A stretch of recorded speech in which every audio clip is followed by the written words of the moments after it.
Coucou et bienvenue dans mon univers créatif avec les produits Stampin' Up. Aujourd'hui, on réalise ensemble un porte-bloc-notes avec la magnifique collection Auberge de campagne. Je vous montre ici le premier modèle que j'ai réalisé. Donc avec de la cartonnette, on va réaliser la structure qui permettra de contenir notre bloc-notes, une pochette avec son stylo, le tout décoré avec notre collection Auberge de campagne, un superbe écrin très pratique pour nos notes du quotidien. Alors pour le matériel, on va utiliser du papier uni couleur mystérieuse brume, 3 papiers de collection auberge de campagne, une cartonnette, un morceau de papier miroitant texturé de couleur blanche, le lot de tampons coordonnés à la collection, les poinçons alphabet et étiquettes, un ancien set de tampons, de la poudre à embosser blanche et notre encreur mystérieuse brume. Tout d'abord, on va commencer par découper notre cartonnette. Donc la cartonnette, c'est la cartonnette de récup qu'on retrouve au dos de nos blocs de collection de papier. Pour la découper, j'utilise mon coupe-papier, mais par contre, je change ma lame. J'ai une lame qui est réservée à la découpe de mes cartonnettes. Si je ne change pas ma lame, en fait, même si c'est une lame neuve, quand vous avez découpé de la cartonnette, après, si vous découpez du papier, votre papier va mal se découper, ça va boulocher. Pour les dimensions des cartonnettes, je vous remettrai tout en barre d'infos. Il fallait que la structure puisse renfermer notre bloc-notes au format A5.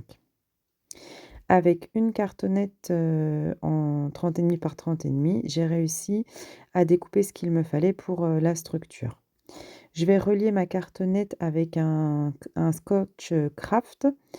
Ça me permet d'avoir en un seul morceau l'ensemble de ma couverture que je viendrai recouvrir ensuite avec mon papier de collection.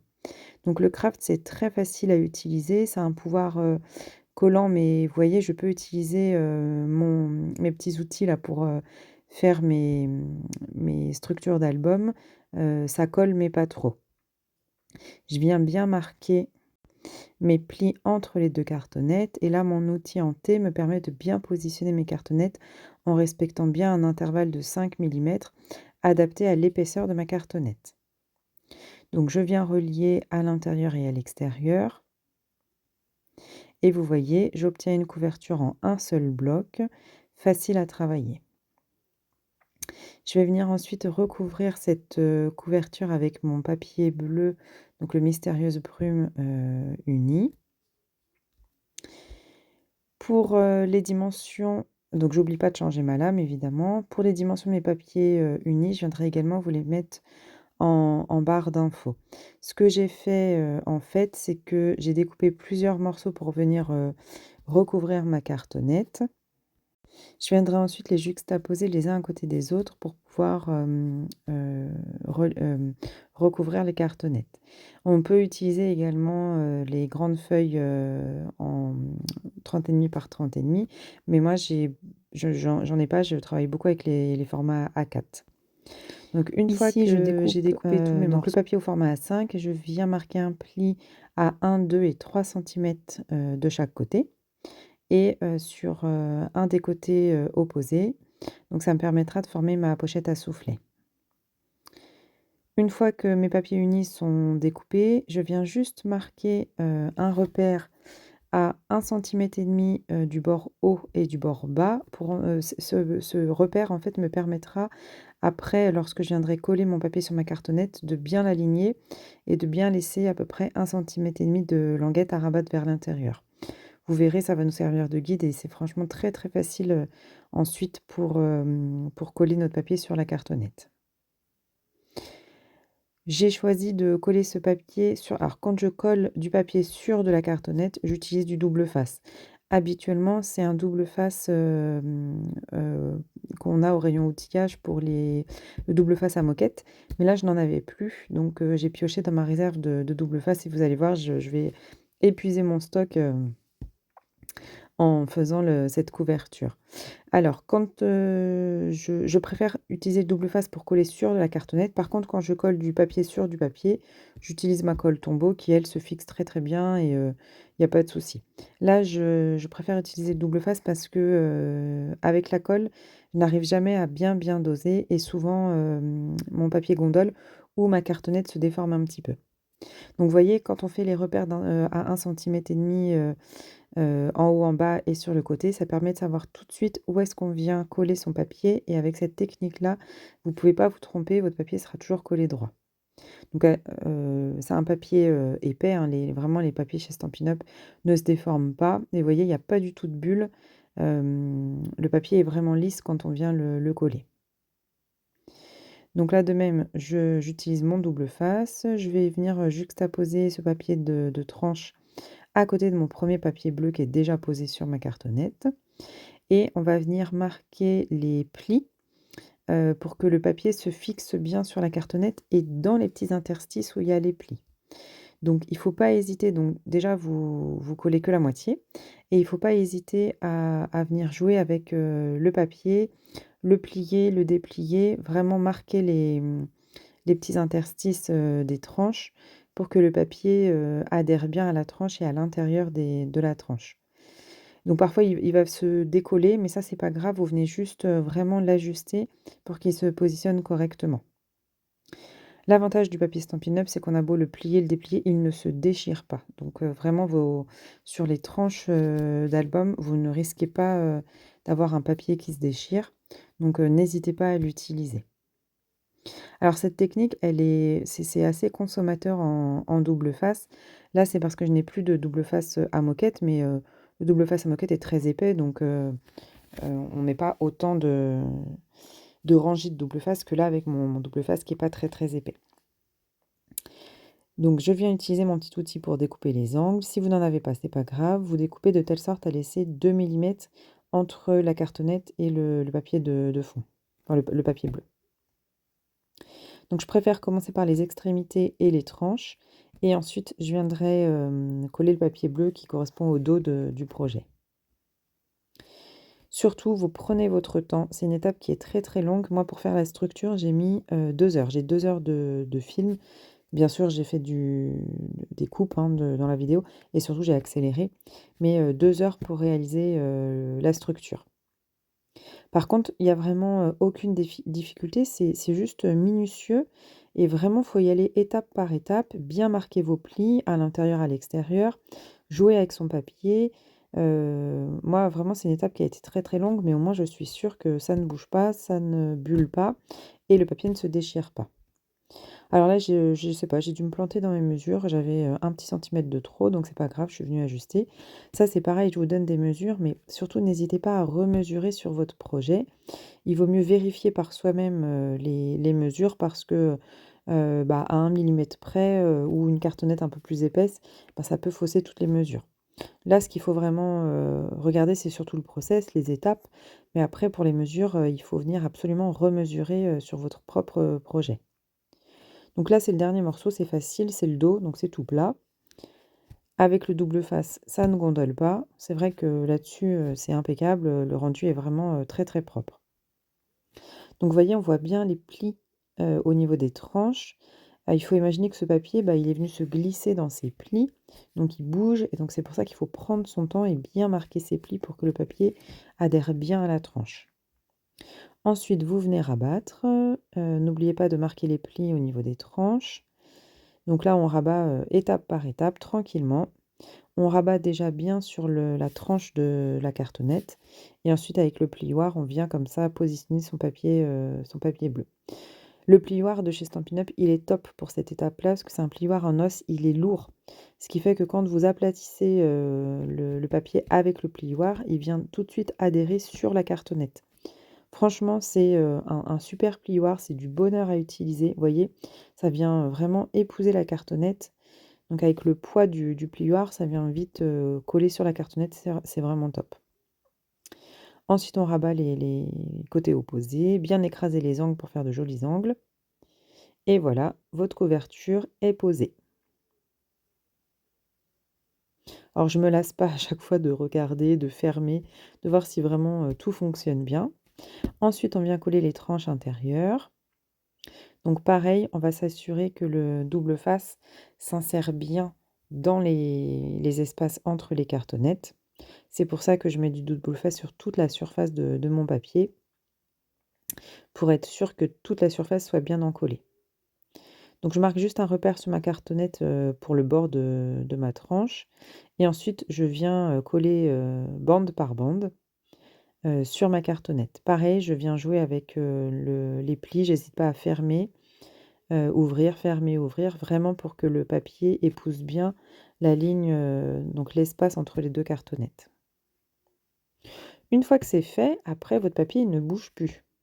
Il a tendance à se décoller un petit peu au début, sur à chaque extrémité, mais une fois qu'il est bien positionné dans les espaces entre les cartonnettes, il ne bouge plus. Quand vous faites cette étape-là, donc bien sûr, il faut bien respecter l'espace entre les 2 cartonnettes, sinon ça déchire et puis surtout, faut remettre à plat votre projet. Parce que quand on va l'ouvrir, nous, on va l'ouvrir forcément à plat. Si ça doit craquer, il vaut mieux que ça craque maintenant qu'à la fin du projet. Donc ne pas hésiter à bien, bien remettre à plat. Ensuite, je vais venir, poser mon système de fermeture. Ici, ça va être des aimants. Les aimants que j'utilise sont pas très, très épais, donc je décide d'en placer 3. Un que je centre, sur ma donc au niveau de la hauteur et ensuite, j'en place, un autre en haut et en bas à 3 centimètres du bord. Donc pour fixer mes aimants, bah, j'utilise du double face, ce qu'il y a de mieux. En plus, ils sont pas très épais, donc ça va bien, bien coller. Ensuite, vous repositionnez, bah, son jumeau pour qu'il soit dans le bon sens. Et ensuite, j'ai voulu tester, j'ai utilisé mes petits dots, autocollants que je suis venue coller, sur mon aimant. Alors j'ai l'impression que les dots, sont pas les mêmes que d'habitude. En tout cas, ils adhèrent un peu plus que ceux que j'avais avant, donc peut-être qu'ils ont changé la formule, je ne sais pas. Bon, je me suis dit: «J'essaye» et en fait, bah, ça a super bien marché. Je suis venue bien, bien appuyer sur ma cartonnette et vous voyez, ça s'est bien fixé, sur, la 2e cartonnette. Donc j'étais, très contente et c'est vraiment une technique qui fonctionne bien. Alors bien sûr, je viens tester, savoir si ça s'ils sont dans le bon sens, si ça ferme bien et pas de souci, ça s'aimante bien donc je suis tranquille. Maintenant, je découpe, mon papier de collection. Donc là, je choisis, 3 papiers différents avec des motifs qui pour moi, s'harmonisent bien. Après c'est une collection que j'adore donc c'est pas difficile de choisir. Donc je viens couper mes papiers et je vais venir les disposer, d'abord à l'intérieur et puis ensuite, à l'extérieur. Alors vous remesurez, en gros, j'ai retiré 1 centimètre par rapport à ma cartonnette donc imaginons que la cartonnette elle fasse, 15 centimètres de large et 10 de haut et ben j'ai coupé à 14 et à 9. Bon c'est des mesures arbitraires, hein, je vous remettrai, en barre d'infos les mesures, pour ce projet-là. Mais encore une fois, n'hésitez pas à venir, remesurer. J'ai moi découpé de telle sorte qu'il y a un liseré autour, avec mon papier de fond de 0,5 centimètres. Donc vous voyez comme, mon papier vient se coller sur le papier de fond, cette fois-ci j'utilise ma colle. Donc la colle Tombow qui a une prise assez rapide, et qui marche bien, sur ce genre de projet, donc pas de souci. C'est quand même plus économique que le double face. Donc les papiers de collection sont beaucoup plus fins que les papiers, unis, mais justement ça permet de ne pas donner trop, trop d'épaisseur au projet, donc c'est parfait. Là, n'oubliez pas de retirer les petits opercules et vous venez, coller votre papier. Alors, bah, évidemment, les aimants, ça donne de l'épaisseur, donc moi, ça ne me gêne pas. Je viens surtout bien, bien fixer mon papier autour des aimants, chasser l'air et puis, bah, forcément, bah, mes aimants, ils se voient un petit peu, hein, c'est normal. Bon, ça me gêne pas. Si vraiment ça vous gênait, vous pourriez creuser un petit peu la cartonnette et insérer l'aimant à l'intérieur. Mais là, bon, je me dis qu'on chipote un petit peu. Bon après, c'est au choix, hein. Pour ma couverture extérieure, j'utilise 2 papiers qui contrastent bien. Donc ça permettra de les faire ressortir, et l'un et l'autre. Donc pareil, je suis venue remesurer quand même, pour être certaine de mes mesures et je découpe les 2 papiers qu'il me faut. Donc pareil, je viens les coller avec, ma colle, Tombow. On n'oublie pas les petits opercules et pareil, je vais venir épouser la forme de l'aimant, comme ça je suis sûre que mon papier de collection est bien collé au fond, enfin sur mon papier de fond et tant pis si on voit un petit peu les aimants. Moi j'avoue que ça ne me dérange pas. Donc les petites bandes, vous voyez mes petites chutes là, je ne les jette pas puisque je vais venir, décorer, avec des petites bandes de papier comme ça, ma couverture. Pour la décoration, j'ai opté pour quelque chose de très, très simple. Vraiment ce que je voulais, mettre en avant, c'était, l'utilité de l'objet, j'ai envie de dire. Et puis cette collection, elle est tellement belle que le papier suffit et il suffit juste de les accorder, de matcher les couleurs, un bleu clair avec un bleu foncé et tout de suite ça ressort bien et c'est vrai que j'aime beaucoup, le rendu avec ces petites chutes, je trouve ça vraiment très, très joli. Je voulais quelque chose d'assez clean, assez sobre, voilà. Donc je vais venir décorer la pochette intérieure. Donc pour ça, je vais utiliser dans mes chutes de papier, ça m'évite de recouper, mes grandes feuilles et je vais venir faire un petit montage avec, 2 chutes de papier parce que j'ai pas assez en hauteur. Donc je coupe une bande, pour mettre, au-dessus et l'autre, papier, bah, je le découpe pas parce que c'était la dimension qui me restait et vous allez voir, je sais pas comment je me suis débrouillée mais je l'ai pas collé droit et puis, finalement, quand je l'ai posé, bah, j'aimais pas trop le rendu, ce papier bleu, à rayures, on le voit pas vraiment. Il a aucun intérêt, je trouve, à ce moment-là. Bon après c'est une affaire de goût, hein, vraiment, c'est en fonction des uns et des autres. Donc je viendrai le changer, je vais le recouvrir un petit peu plus tard, dans la vidéo. J'ai utilisé mon dégommeur là qui est vraiment ça c'est génial, surtout avec la colle Tombow qui est une colle, qui a un pouvoir, colle, ah zut, je trouve pas le terme. Vous savez, si vous la laissez sécher à l'air, elle reste en fait collante comme un post-it. Donc évidemment, bah, si ça déborde, le projet il colle. Donc je viens, gommer comme ça les résidus de colle et ça permet de retrouver un papier lisse, qui ne colle plus. Ensuite, je suis venue plier, en zigzag là mes languettes et je viens coller ma pochette sur, le fond. Quand j'ai mis ma colle, j'ai pas mis ma colle tout le long, je mets juste, au milieu pour, donner un petit peu d'aisance, à ma pochette. Là, dans une chute de papier bleu, je viens faire le pont qui va me servir pour glisser mon bloc-notes, donc pas de dimension. Ce qu'il faut, c'est que comme il y a à peu près 15 centimètres, donc le bloc il fait 14,8 de large. Là, j'ai prévu une ouverture de 15 centimètres de large et ensuite, bah, j'ai plié les languettes, je les ai collées pour que, ça vienne comme ça, former un petit pont, pour venir glisser le bloc-notes. 15 centimètres, c'est le max, hein, parce qu'après, c'est un peu trop grand, donc 14,9 aurait été l'idéal. Donc là, pareil, je regarde dans mes chutes et en fonction, bah, je m'adapte, pour venir décorer mon devant de bloc-notes. Alors, quand le bloc-notes sera vide, on pourra changer le bloc-notes et il suffira juste de découper, la couverture et venir la coller sur le nouveau pour récupérer la décoration. Et en fait, je me suis rendu compte en collant mes papiers que, vous voyez, en haut du bloc-notes, il y a un liseré noir, qui permet de cacher en fait la tranche, du bloc-notes et je trouve que le noir en fond, bah, ça matche vachement bien avec cette collection, j'aimais beaucoup. Donc, encore une idée, voilà, une carte, un mini, ce que vous voulez, une créa, mais avec un papier noir en fond, ça fait vraiment ressortir, je trouvais ça vraiment très, très joli. Donc vous avez vu, ça glisse dans le pont, c'est génial, hein, ça bouge pas, vraiment, l'astuce elle est super, c'est hyper simple et puis au moins c'est amovible, on pourra le changer quand il sera fini. Alors pareil, dans mes chutes de papier, je suis venue découper, une bande de papier bleu comme une ceinture qui vient, marquer le milieu du devant du bloc et par-dessus, je viendrai coller une étiquette avec un tamponnage. Donc vous voyez, ça me plaisait pas, donc je suis venue, récupérer dans un papier, les petites tulipes comme je les appelle et je vais venir coller et là, fou, c'est beaucoup mieux. Encore une fois, c'est une affaire de goût.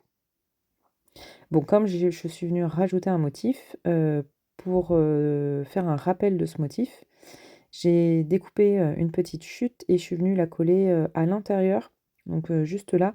C'est, pour faire le rappel avec, le motif qu'il y a sur la pochette. Ça n'est pas une obligation, mais c'est vrai que rajouter un motif, moi je voulais en faire un rappel, pour que ça soit tout simplement coordonné, en fait.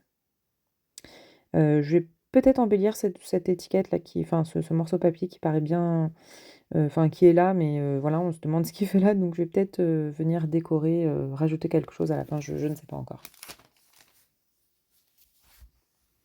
Donc ensuite, je viens quand même couvrir le dos du porte bloc-notes. On n'est pas obligé, mais je trouvais que c'était dommage de se priver de ce papier. Peut-être qu'à la fin également, je viendrai mettre hem, une étiquette, avec un set de tampons, créés avec Stampin' Up ou un truc comme ça, je ne sais plus, je vais regarder. Comme ça, je mettrai mon nom, on sait jamais si, la personne à qui il est destiné, souhaite, participer à un atelier, et bien, ça sera l'occasion de me faire connaître un petit peu. Ensuite, on passe à la déco. Donc là, on va faire de l'embossage à chaud, c'est-à-dire qu'on va utiliser une encre, collante. Donc on tamponne notre papier, vous voyez, on voit apparaître, la trace du tamponnage, et par-dessus, on vient déposer notre poudre à embosser, ici la poudre blanche, et ensuite on va venir la chauffer avec, le pistolet chauffant pour venir faire fondre cette poudre et qu'elle vienne adhérer, à notre papier. C'est une technique que j'adore, mais que je pratique peu parce qu'en fait, je scrape le soir, voire, enfin très tard ou très tôt dans la nuit, c'est comme vous voulez, et ben, le pistolet chauffant, il fait beaucoup de bruit et je ne veux pas, réveiller, ma famille. Donc c'est une technique que j'utilise très, très peu, et c'est voilà, c'est tout simplement, pour cette raison. Ensuite, avec un vieux set de tampons, je viens tamponner une première fée. Alors pourquoi ce tampon-là? Parce qu'en fait, c'est des petites fées qui tiennent des pages de livres et un stylo, et je trouvais que c'était pile poil dans le thème de la créa, donc j'ai ressorti un ancien set de tampons. Et puis c'est aussi pour montrer, malgré le fait que je sois démonstratrice et que bien sûr je vende le matériel au catalogue actuel, et ben, ce matériel-là est tellement de très, très bonne qualité qu'évidemment, dans le temps, bah, moi je le garde, hein.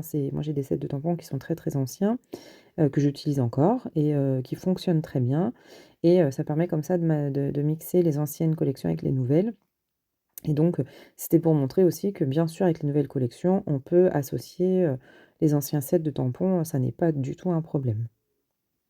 D'ailleurs, c'est dans les créations, futures, vous verrez d'anciens produits, des catalogues, précédents. Bah, évidemment, on ne peut pas les retrouver au catalogue actuel, mais voilà, moi j'utilise tout mon matériel, donc si j'ai un produit dans le thème, et ben, je n'hésiterai pas à l'utiliser. Alors regardez ce tamponnage, il est génial.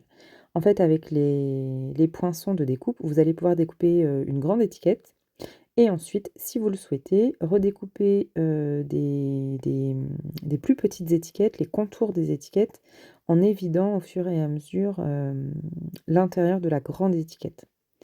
Ensuite, avec le dies, du milieu, je viens découper, mon tamponnage, et vous voyez, je viens faire comme un système de puzzle où je vais remettre mon étiquette, blanche, tamponnée à l'intérieur de mon cercle embossé à chaud. Et alors, avec un seul tamponnage, j'ai fait 3 étiquettes, et je trouve ce set de tampons là de la collection, auberge de campagne, mais tellement polyvalent. Je le trouve vraiment génial. Quand je l'ai testé, j'ai trouvé ça mais vraiment waouh, quoi.